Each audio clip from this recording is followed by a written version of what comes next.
Hello guys, कैसे हैं? मैं कमहेश और आज हम लोग वापस देख रहे हैं एक नाउटू टाइप का वापस से एक नया वीडियो। नया नहीं है, पुराना ही है। और गाइस फेयर वार्निंग, मैंने भी ये वीडियो नहीं देखा, मैं भी ये पहली बार देख रहा हूँ।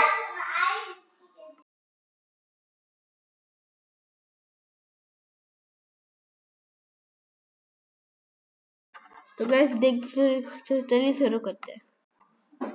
आपको आपके बच्चे पर ध्यान देना होगा। आप इसके पापा है ना? वेट, आप यहाँ पर फोन किससे पूछ के चला रहे हैं? केविन, तुम यहाँ पर फोन चलाने आए हो? ओह नहीं स्वीटहार्ट, मैं तो बस इंस्टाग्राम पर प्रोफाइल चेंज कर रहा था। ओह मतलब तुम हमारी इंस्टाग्राम पर मैचिंग प्रोफाइल पिक्चर्स हटा रहे हो? वो नहीं स्वीटहार्ट, एक्चुअली वो ऑफिस में मेरी एक दोस्त है सितारा, तो उसके साथ थोड़ा मैचिंग। ये सितारा कौन है केविन? हेलो, आप लोग को समझ नहीं आ रहा क्या? इधर आपका बच्चा पियून के बच्चे से भी कम नंबर लाया है, और पियून का बच्चा तो हमारी क्लास में भी नहीं पढ़ता। तो पियून का बच्चा ऐसा क्या करता है? वो तो नहीं पता मुझे, लेकिन जहाँ पर भी पोछा लगा हुआ रहता है वो वहाँ की जमीन चाट लेता है जाके। देखो वो आया। वो मस्त करा यार इसने। वो तुम कहाँ जा रहे हो? तुम बस घर की जमीन चाटोगे? मुझे ऐसा लगता है इस बच्चे को दिमाग की कोई प्रॉब्लम है। ओ दिमाग की प्रॉब्लम, जब भी इसके नंबर नहीं आते हैं। हाँ, इसकी ट्यूशन लगवा देते हैं फिर। हाँ, जैन मैम के यहाँ डन करते हैं। नहीं, चंद्रेश जी के यहाँ भेजते हैं। अरे आप लोग का दिमाग खराब है क्या? मैंने बोला इसको दिमाग की प्रॉब्लम है, आप लोग कोचिंग की बातें कर रहे हो। वैसे चंद्रेश जी के यहाँ भेज सकते हो, कोचिंग पढ़ाते बड़ा मस्त है। अगर वहाँ पे आपका बच्चा कोचिंग जाएगा तो मैं तो उसको पूरे फुल नंबर दूंगी, मेरी तरफ से थूक लगा के फुल गारंटी। तो मैंने 4th क्लास से कोचिंग जाना स्टार्ट किया था। हाँ, मेरी मम्मी की वजह से। लेकिन इस चीज के पीछे 2 अलग रीजन भी है। पहला रीजन ये कि मैं पढ़ाई में पूरा ढप्पल हूँ, और दूसरा रीजन ये है कि जनक और विवेक भी कोचिंग जा रहे थे, तो मुझे लगा मजा आता होगा, वहाँ पर ऐसे चिल विल होता होगा, तो मैं भी अगले दिन उन दोनों के साथ कोचिंग चला गया। अब कोचिंग के रास्ते में हम लोग कुछ चॉकलेट्स लेने रुक गए थे। मैं हमेशा च्युइंगम ही लेता था, लेकिन उन दोनों ने एक अजीब सी आम की गोली नाम की एक चॉकलेट ली थी। भाई वो चॉकलेट के रैपर पे कुछ भी नहीं लिखा है, कंपनी का नाम तक नहीं है, और तो और आम की स्पेलिंग भी गलत है। ओए ये कौन सी चॉकलेट है? ये चॉकलेट नहीं है, ये तो है आम की गोली।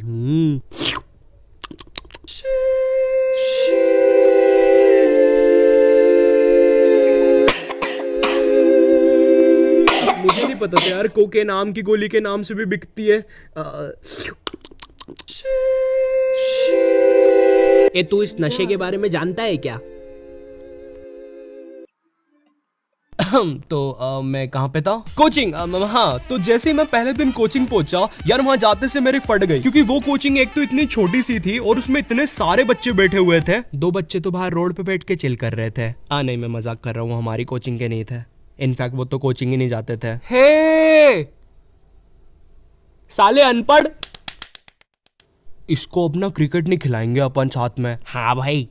तो मेरी कोचिंग 4 से 5 बजे तक लगती थी, बट कोई बच्चा अगर 5 बजे तक अपना काम नहीं कंप्लीट करता था तो उसका टाइम एक्सटेंड हो जाता था। मतलब कि अगर तुम्हें कोई आंसर्स याद नहीं हो रहे तो तुम्हें वहाँ पे रात भर बैठना पड़ेगा। अब मुझे पता है तुम्हारे हरामी दिमाग में एक ही चीज आ रही है कि भाई मैं होता तो वहाँ से भाग जाता। तो नहीं मेरे भाई, कोचिंग के गेट के पास एक बहुत मोटा सा डॉग बैठा रहता था, और 4th क्लास में मेरे पैर कोई हुसैन बोल्ट बराबर तो था नहीं कि वहाँ से भाग जाता। भाई एक तो इतना मोटा सा था, मैं भागता तो वो भी मेरे पीछे भागता, डबल हो जाता। पर खैर पहला दिन काफी नॉर्मल था मेरे लिए कोचिंग का। मैं 5 बजे घर गया था, लेकिन 2 दिन के बाद जनक और विवेक ने कोचिंग छोड़ दी, मगर मेरी मम्मी ने मुझे कोचिंग नहीं छोड़ने दी, और फिर कोचिंग ने भी मुझे कभी 7 बजे के पहले घर नहीं छोड़ा।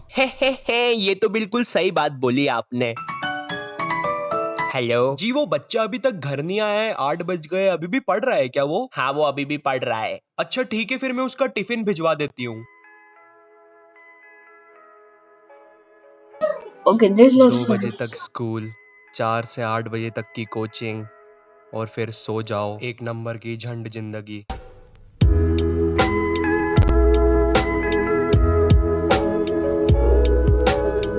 मैं तो फिर भी वहां से 8 बजे अपने घर आ जाता था, लेकिन एक दिन जब मैं सुबह स्कूल जा रहा था, वहां से एक बच्चा सुबह के 6 बजे अपने घर जा रहा था।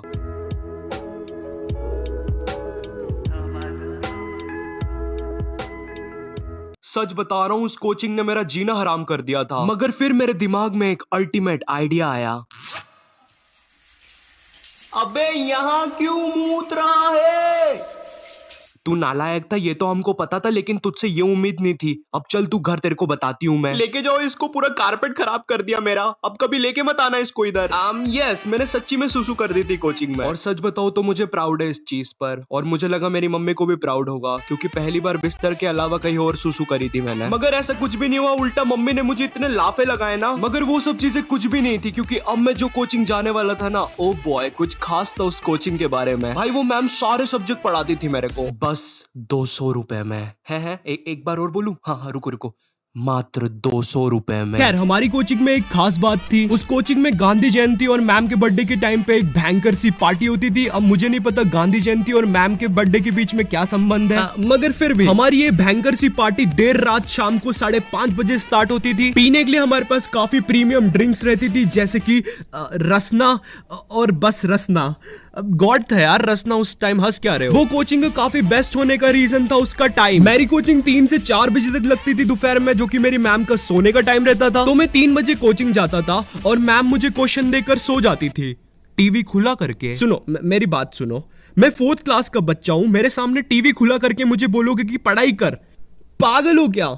नहीं पागल हो क्या? और तो और भाई मैम की टीवी में इतने मजेदार चैनल आते थे ना भाई, मैंने घर पे आज तक वो चैनल्स कभी देखे तक नहीं थे। ओह वाओ, ये कौन सा चैनल है? ले जाइए फुल रूपा की मजेदार चड्डी, फुल इलास्टिक मजेदार चड्डी पहन के एकदम मजा आ जाएगा। बहन की है, बच्चे देख क्या रहा है, डायल कर 00100। नहीं डायल किया तो तेरी भी बहन की। नहीं इसको बदलो, गलत चैनल। तो मैं कोई सा भी चैनल लगा के रैंडमली देखने लग जाता था, क्योंकि टीवी तो म्यूट रहती थी। अपने इस आनंद को एक लेवल और बढ़ाने के लिए मैं मैम के बच्चे कुछ स्नैक्स भी ले लेता था, जो मैम दोपहर में खाते खाते सो गई थी। तुम्हारा नहीं पता मगर मेरी तो फुल दोपहर बन जाती थी। फिर 4 बजे समथिंग मैम के उठने का टाइम होता था। अब उस टाइम जो क्वेश्चंस मुझे मैम ने नींद में दिए थे वो 10 मिनट में करने की तो मेरी औकात थी नहीं, इसलिए मैं बुक खोल के रैंडमली कोई भी 3 क्वेश्चंस उठा के सॉल्व करके मैम को दिखा देता था। Easy shit. और वो मैम मान भी जाती थी। भाई इनको ये भी नहीं मालूम ये फीस किसकी ले रही है। कोचिंग के टाइम अगर मैं इनके साथ 3 से 4 सो भी जाऊँ ना, भाई इनको नहीं फर्क पड़ रहा, 4 बजे मुझे चाय और पार्ले जी बिस्किट खिला के घर भी भेज देगी। पर खैर वो चीजें मेरी एग्जाम्स में दिखती थी, फिर ये सब होता था और फिर से मुझे कोचिंग जाना पड़ता था। मतलब मैं एग्जाम्स में फेल होता हूँ, फिर कोचिंग जाता हूँ, फिर एग्जाम्स में फेल होता हूँ। ओ फक, मतलब मैं एक इन्फिनाइट टाइम लूप में फंसा हुआ हूँ,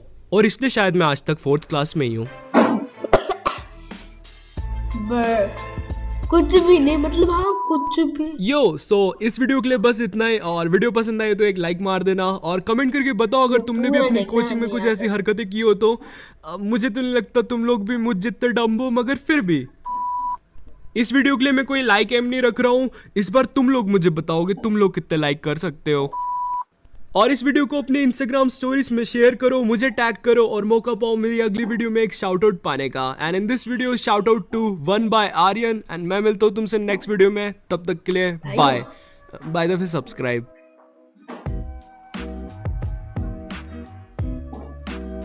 क्या कर रहा है ये बंदा? What are you doing?